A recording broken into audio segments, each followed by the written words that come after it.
And good morning, everyone, and welcome to PATHS Cybermentoring. My name is Claudia Gutierrez. I'm the STEM Education Specialist here at Region 1. And today we welcome Dr. Rana Zunia from DHR Pharmacy. Good morning. How are you doing? Good morning. Doing great. It's happy Friday to everybody. We're It's a very privilege and a excited great opportunity to be here. Yes, we're very excited to have you here. We've had some great opportunities to work with you and your team. We want to hear more about your experiences and then also highlighting the University of Houston College of Pharmacy, talk more about that. So tell us a little bit about how you got into pharmacology. Yeah, this pharmacy profession is pretty wide and it's evolving. For me personally, I knew I wanted something in healthcare. Healthcare Right. was probably my first choice. I knew it had to consist of a career or a curriculum that was heavily weighted in math and science, if you will, and ultimately I wanted to be a physician. I wanted to be an orthopedic surgeon, right? At the beginning. That was kind of my mindset. And sometimes, in middle school and in high school, you're trying to figure out exactly what career, what it is you want to be, and there may be multiple options. And that's why I think this is very important for the students, particularly that are still undecided or have multiple options. So again, I wanted to be an orthopedic surgeon, started to look at curriculum, things like that. I was very, very strong in school. I was top of my class, usually from elementary all the way through high school. I dedicated myself to all my classes and really focused on my Englishes, my maths, my sciences, those core courses. So I knew that wouldn't be a problem from an academic standpoint. But sometimes careers and curriculums can go a little long, and to be an orthopedic surgeon probably would have taken me about 12 to 14 years of completion, from undergraduate all the way to becoming a licensed surgeon. But with that, my second option, really, because of the length of time, the amount of time to invest, financial burdens that obviously come in the way, I kind of gravitated towards pharmacy at that point. Pharmacy at the point when I was making decisions was evolving into a doctorate program. So it's a PharmD program. Coming out in 6 years, you become a doctor of pharmacy, right? That's including 2 years of undergraduate and 4 years of pharmacy school. So I figured that would be a stepping stone. But once I stepped into the pharmacy curriculum at the University of Texas at Austin, it kind of opened my eyes. It enlightened me, and I said, this is exactly where I need to be. This is what I want to do, and I've stuck to it for 24 years. I've been a pharmacist for 24 years here in the community. Came back down to the Rio Grande Valley, and have practiced here for 24 years in the clinical setting, in the hospital clinical setting. So, it's not always your first choice, but you pick and choose, and once you start to figure out where it is that you fit, it actually becomes a rewarding career. So pharmacy is where I'm at, and I'm not going anywhere. So tell me how you started off. So are there things that you did in high school? Because that is the question we get the most from students. What can I be doing in high school besides taking, those challenging courses, pre-AP and AP classes? But are there other things that students can be doing to prepare themselves for a career in pharmacology? Yeah, absolutely. And I think we talked about those core courses that are important, right? We talked about math, science. There's one thing that's hugely important, and that's English. Communication is tremendously, tremendously important. And that comes with written communication and verbal, oral communication, right? How you present yourself with individuals, how you communicate with people, how you actually write certain memos, emails, things like that. It's very important for that to be part of your focus right now in high school, because as you're applying to pharmacy school, you're having to write certain essays, certain statement letters, things like that, that are going to the admissions committee. And it's really, really important that we're communicating very, very well, right? Mhm. Strongly and effectively. So I think English is one thing that's kind of missed in this sometimes by students, but it's Right, very, very important. It's one thing that I do every single day in my practice. That's here communicating with you guys, right. trying to get students encouraged, things like that, but with our medical staff and our nursing staff. On top of that, I would have to say that volunteer and community service is hugely, hugely important. Okay. Getting involved, because it's a competitive application process. So you're not only dealing with the cream of the crop, the top students getting into pharmacy school that have wonderful GPAs in their core courses. So in order to differentiate yourself and make yourself unique, part of it is volunteer and community service, getting involved with your churches, getting involved with organizations, getting involved with things like that. So if you have community service and volunteer service hours, it's very, very important. That sets yourself apart a little bit, where it's that external curriculum type of thing.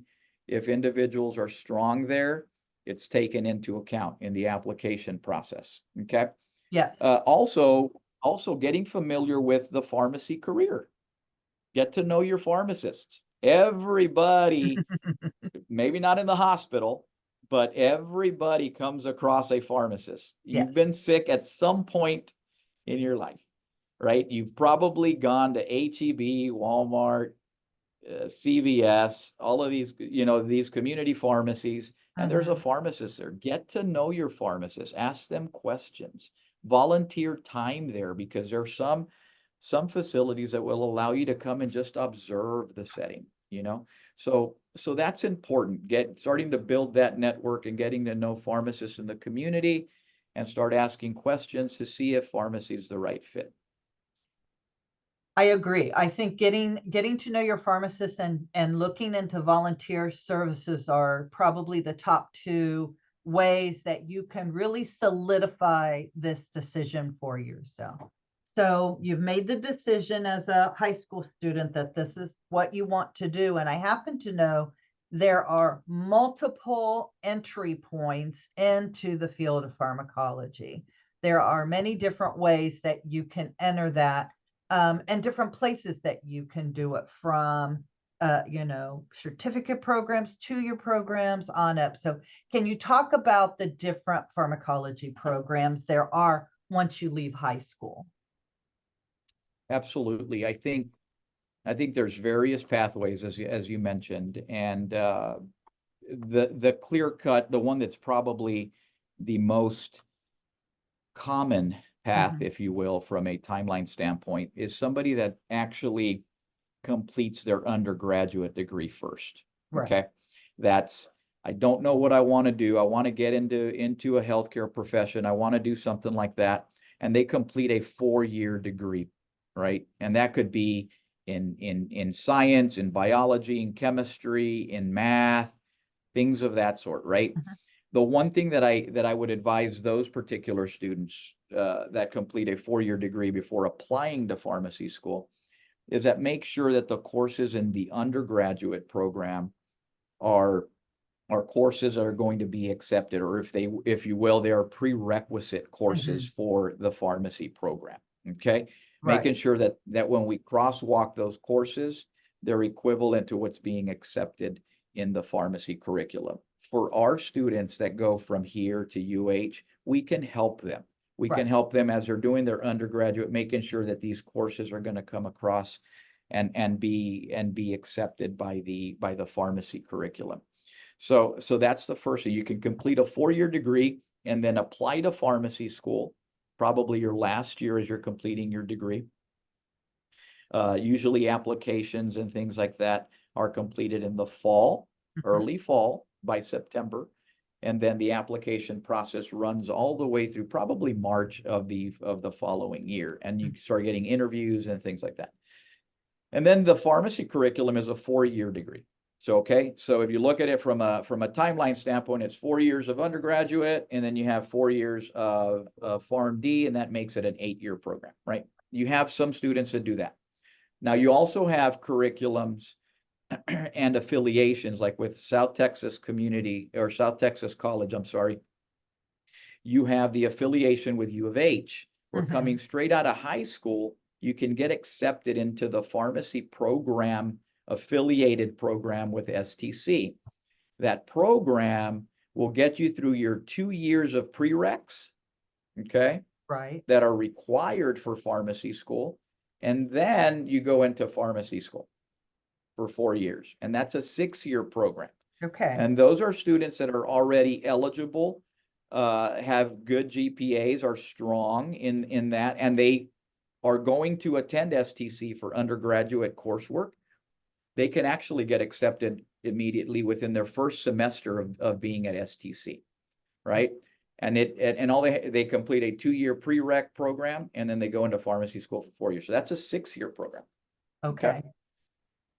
And then, so those are the 2 different general pathways to get in there, and one's shortened by 2 years, obviously, because those are students that coming straight out of high school know that, hey, I want to be a pharmacist. Right. And you can cut those 2 years. And as a parent, I can tell you, if my son or daughter wanted to be a pharmacist, I'd put them in that program, because it would save me 2 years Of tuition. of finances, right, Melissa? Books and everything.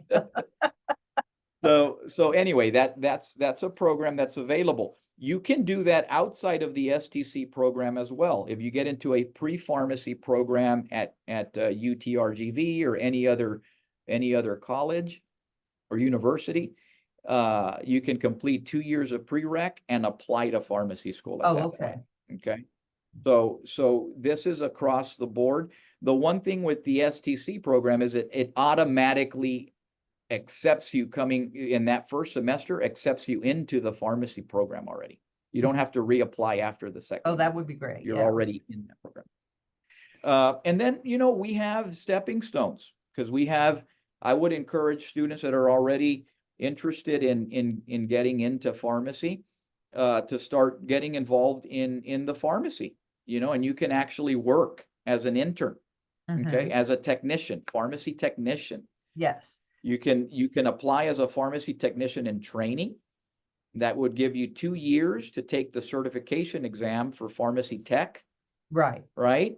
And then from a pharmacy tech, you can jump right into pharmacy. You have to go through your coursework and do all of that, but it at least familiarizes yourself with the career, the operations, what pharmacy is all about, and gives students a good picture of what it's all about, and see if it's a good fit for them. So we have a lot of pharmacy technicians, a lot of undergraduate students that start off here with us at DHR, start working, and then once they complete their prereqs, they figure it out. They're like, yeah, this is what I want to do, and they're applying to pharmacy school, and we're helping them do that. So I think we currently have 2 that are in that mix, and we hate to see them leave, but obviously it's advancement for them. So students can start off as pharmacy technicians and then move on.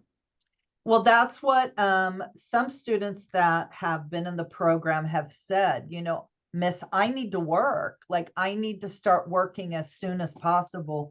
And I do want to do, a 6 or 8 year program, but I can't wait 6 or 8 years to start working.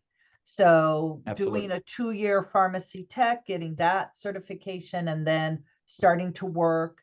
I'm a person who highly discourages working full-time and going to school full-time, because it's very difficult, especially in such a demanding field.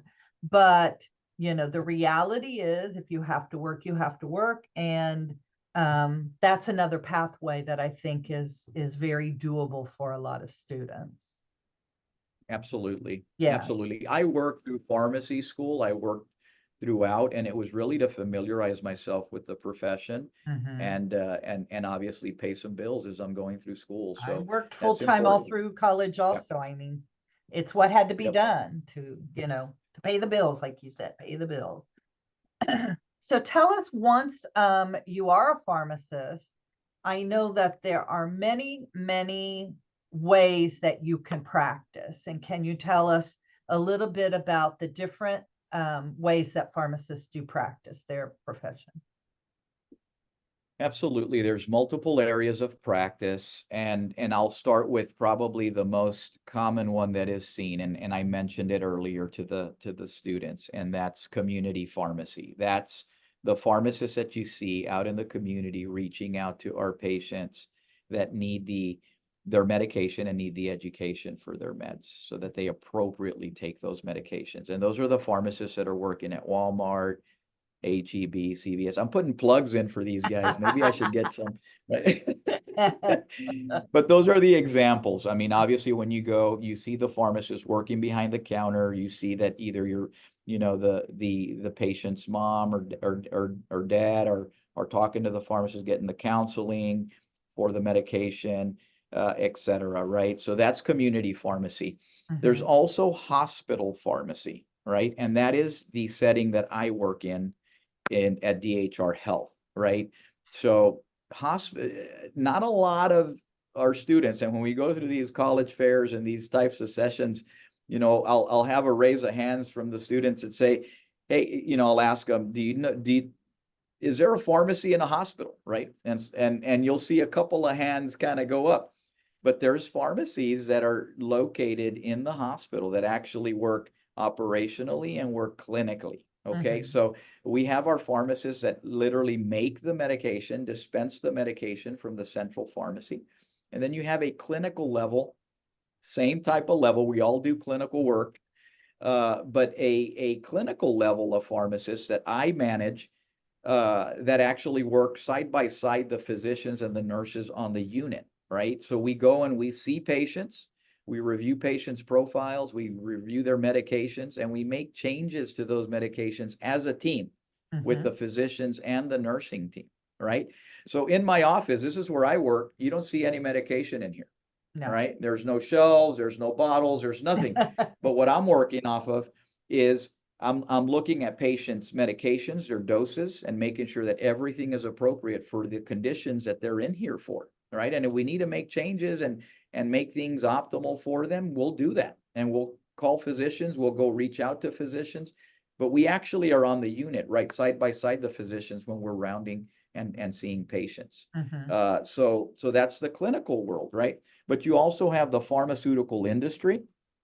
So the research and development of medication, right? Working for like Pfizer, you see all these medication commercials on TV. Pharmacists actually work there. They work there in the research and development side, and they also work on the sales side because there's pharmaceutical sales people that are pharmacists that actually have to be hired by these companies to ensure that the education that they're giving to physicians on their meds that are coming out on the market are comprehensive, right? That it's being managed appropriately by a pharmacist. So pharmaceutical industry is another one. Veterinary pharmacy, compounding medication is another one for animals, things like that. And the last one that I'll point to is academia. So there's the University of Houston. I'll give you the example. University of Houston College of Pharmacy, who I work for now as a faculty. We're all pharmacists. We're all PharmD. So we are the teachers of the future pharmacists, right? So pharmacists are teaching pharmacists, and that's what we do, right? So pharmacists are hired by the colleges of pharmacy, right? So all the students that come to our facility here for their experiential elements of their curriculum are taught by us, right? We will teach them, we will guide them, and then we will either pass or fail them, right? But usually it's a pass. We push them to pass and fail. I mean, to pass their things, and they get out and they become future pharmacists. So I work as a faculty member for the college as well, and we teach students that way to hopefully pump more pharmacists out into our community. There's a huge need. Tell us a little more about that, because this is fairly new, or is it not fairly new? I'm feeling like it is fairly new. And I know that we've talked to students. We already had an event last October where we had 100 students very, very interested in pharmacy, and it was a little confusing to them that it's University of Houston, but it's in the Rio Grande Valley. So can you talk a little bit about that, so students really understand that pathway? Yep, perfect. Thank you for that, Claudia. And just for clarification, I think sometimes we think about how the colleges are setting their footprint out in the state, right? And if you Yes. look at like the University of Texas, and I'll give you an example, and then we'll get to the University of Houston. Like the University of Texas, there's different branches, right? That they have throughout the state of Texas. So their central university is in Austin, Right. but yet they have UTRGV here in the Rio Grande Valley, right? But it's all a UT system, right? And it's all a UT type of what would you call it? A partnership, right? Or whatever, but Exactly. it's all part of that UT system. Well, So Texas UH, A&M has the same. They have a yep, university in McAllen. yep, exactly. They have a university here, they have a college here, and then they also have the college in Kingsville, which Yes. is the College of Pharmacies in Kingsville as well. But their central college or university is in College Station, Right. right? So, you know, they kind of branch out. Well, that's exactly what the University of Houston has done with this program, Okay. with the College of Pharmacy. So their central college is in Houston, right, for the College of Pharmacy. But yet we have an extension here in the Rio Grande Valley for that College of Pharmacy. And what we do, the way that it works is for any students that are accepted into the pharmacy program from the Rio Grande Valley, what they would do is they would go and do 3 years of their curriculum, which is really their curriculum. And we're involved in that curriculum as well, but we teach remotely. They will do their 3 years of their core curriculum up in Houston. And then their last year, when they're doing their experiential, they will come down here and do their 4th year down here with us. Right. Okay. So if they're from the Rio Grande Valley, it definitely benefits them because that last year is here close to home, right? Or at home.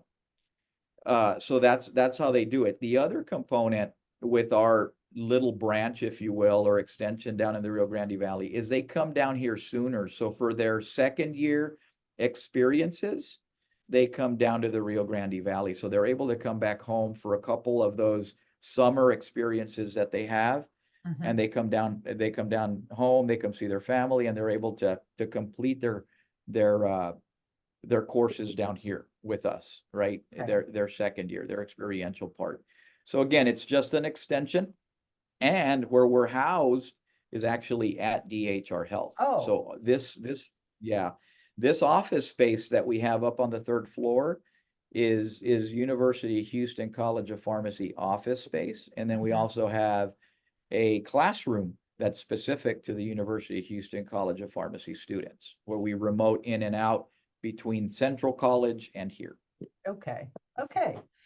So I want to backtrack a little because I liked your explanation of the different ways you can practice pharmacology. And I agree with you. I would say 90% of students are familiar with those community pharmacies, getting their prescriptions for themselves, for their loved ones, dealing with that person, getting consultations, all of that. But I think students are less familiar with the pharmacy at the hospital. And I will tell you, I just had a hospitalization and I did deal a lot with the pharmacy. And I know that DHR's pharmacy is an amazing place that does more than I could have ever guessed happens there. So tell us a little bit about the pharmacy at DHR. Yeah, our pharmacy is obviously we're a 520 bed facility, so that's a middle to large sized hospital, right? So with that, we have to service 520 patients at any one time, right? And that's a lot of medication and that's a lot of doses. So in order to operationalize that, just from a pharmacy perspective, we have about 60 to 70 pharmacists on staff. 60 to 70 Wow. pharmacists on staff, right? To be able to support the demands for our patients. On top of that, we have about 80 to 100 pharmacy technicians, okay, to staff this pharmacy. So that's the magnitude that we work at, and that's a lot. So I'm one of 60 pharmacists here at this facility. That's pretty large, right? That's big. So with that, the opportunities are there as well, right? For individuals that want to come into the hospital setting. We dispense about probably about 8 to 9,000 doses a day. Okay, it's a lot. That's a lot. Yeah. So when you're looking at those things, you have to have sufficient staff. So we're lucky that we have this pharmacy here and the opportunities for our pharmacists down here in the RGV. Now with that, you have the two levels that I was talking about, and actually our pharmacy locations. We have 3 pharmacies in order to in different locations to be able to support the demands as well. So we have a central pharmacy at DHR Main.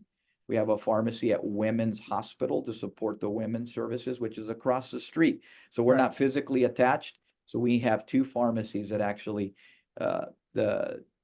take care of those particular service lines. And then we also have a pharmacy at Behavioral Hospital, which is our psych hospital. So we have 3 pharmacies, and we're all staffed there, and we're spread throughout the facility that way. We're also starting an oncology pharmacy at the Advanced Care Center. So we will start having a centralized pharmacy service line for the oncology services that we provide for the advanced care unit within campus, right? So we're branching out a little bit more. On top of that, we have pharmacists that don't work in our pharmacies per se, but are up on the units with our physicians and our nursing staff to make those changes, right? And we have about 20 pharmacists that do that for that part of the department, right? And we're handling the patient care, the direct patient care services that we provide.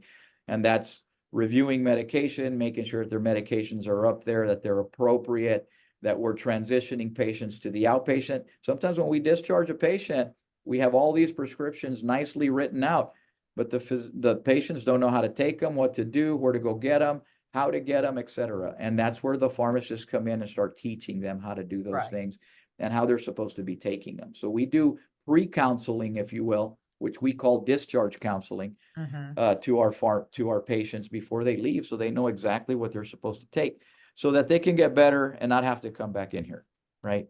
So on a day-to-day basis, that's what I do as a clinical pharmacist, is I round with my physicians from 8 to 5, probably break for an hour for lunch, and then get right back to it. But I manage this clinical pharmacy team, so I also have to utilize my management skills and my delegation skills to be able to capture everything that we're doing, right? So day to day, it gets a little, can get a little hectic with as much work as we do, but again, we have the support and the team to assist us with that. So hope that answers the question. How do you get medicines out to, thousands of doses? Like what is in your pharmacy that assists you to do that? That's perfect. Thank you, Claudia. And when we do tours, it's exceptional. Like, we'd love to do tours, right? I love the Melissa, tour of the I pharmacy. think when they get a good picture of what we have as automation and equipment, it's actually, it opens everybody's eyes. But we do have a lot of automation. We have what we call, and I'll call them robots, if you will.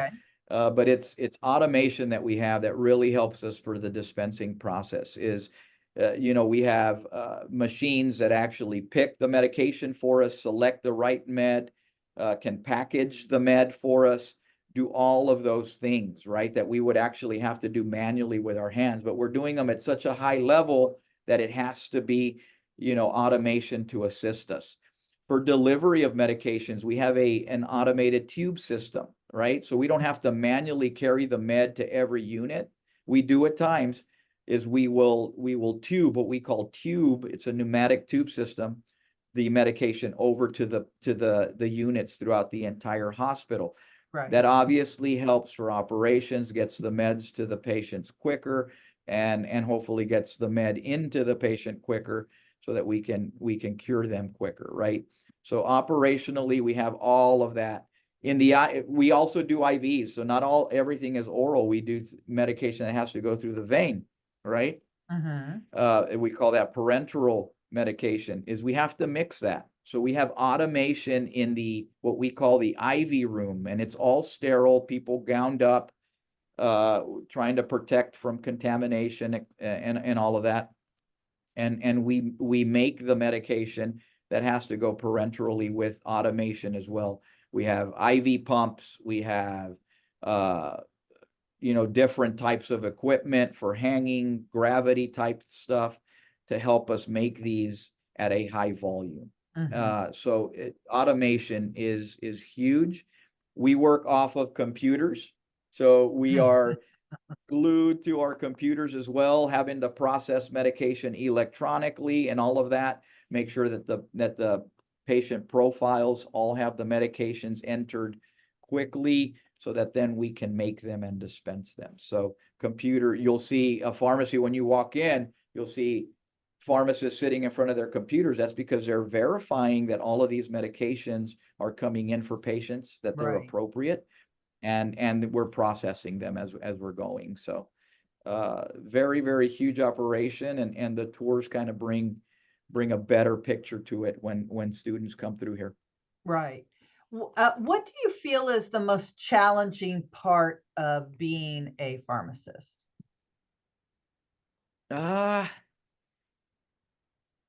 That's a very good question. Wow, I don't know if I've ever been asked that one before. All the time. I think it's really a lot of it just comes naturally when we're working in it, and you love what you do. It doesn't become work. But I would have to say that it's really time management, just trying to be as efficient as possible, but as accurate as possible. Right. And I think that is the biggest challenge across the board. If we can't get a medication efficiently and accurately to a patient, we're not doing our job. And I think that's the fundamental piece to our profession, but it is the most challenging because every situation has a different scenario. So yes, I understand that.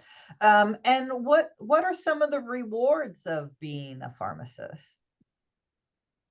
Well, my Bentley that's parked outside probably will not even close. Good answer. And I'm not even going to go there because that is not the reward. It's probably it's not. It's the cherry on top. I don't have a Bentley, by the way, but for me, it's always been and that's why I think I'm in multiple roles here at the facility, as an academician, as the dean for the program here, and then as the clinical pharmacist.